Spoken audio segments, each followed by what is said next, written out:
Mary, if you could just identify yourself for the camera and then should I look at you? look at me. Yeah. Yeah. Tell me about this because we want to hear about yesterday and and the commemoration day and your part in it and how you felt about it as well.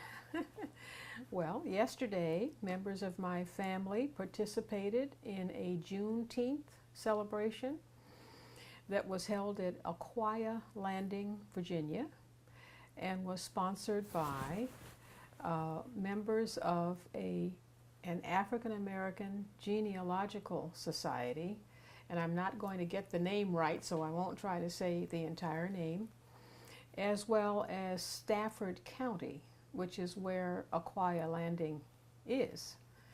So several organizations got together and put together this Juneteenth celebration that included discussion or commemoration of my ancestors, William and Ellen Craft, who were among many, many thousands of slaves or enslaved people who, on their way to escaping from slavery, passed through Aquia Landing. So that was the point of the celebration, was to honor and recognize that Aquia Landing was the gateway to freedom, as they like to call it, in Stafford County. So members of my family were invited to attend and to speak as descendants of William and Ellen Craft. So 2 of us did speak. So 8 of us attended altogether, and 2 of us were asked to speak, and that included my niece Maria Niles and myself. So each of us got up and talked for about 3 minutes about what we thought about this whole thing. And we thanked them very much for inviting us, because we said heretofore we did not know about Aquia Landing. We didn't know what part Aquia Landing played in William and Ellen Craft's escape. So that was basically why we were there, and we enjoyed it. It was kind of a picnic, combination picnic, celebration, festival. There were vendors there and people from the community around Fredericksburg. So we had a good time. And did you, in your 3 minutes, did you explain who William and Ellen, I mean, did you have to sort of retell their story? Not exactly, because the woman who organized the event, whose name is Paula Royster, in introducing Maria and myself, gave a little thumbnail sketch about who William and Ellen Craft were and why it was important that they were able to leave Virginia and get to the Maryland side by crossing the Potomac River at Aquia Landing. So she kind of explained that, so we didn't have to go over that history. We just talked about the fact that we are fortunate that our family history has been documented.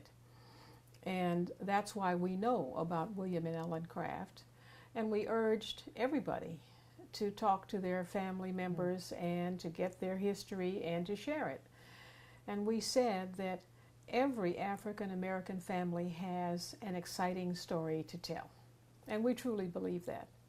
So that was our message. And I believe it too, definitely. And you'd been to Monticello before today, of course, but did anything in your visit today change any of your perceptions or? Well, let me think. I'm trying to think if any new information came to me that I didn't have before. I don't think so. Probably when we're through talking, I'll remember 5 different things. But it was wonderful to have some other family members to see Monticello. And it's been great that younger members of the family, and by that I mean the daughters who are in their 40s, but who also have their own children, have now begun to take up the story.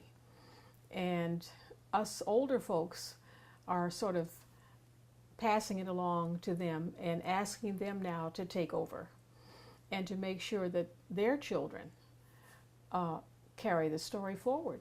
And I think that all of the mid-range generation is willing to do that. So that's great for us and great for the matriarch in the family, Virginia Craft Rose, my mother, who at age 97 is still part of the picture. So we give her credit, and her sister, Ellen Craft Damon, who's deceased now. For my generation, those were the two people who carried the story forward.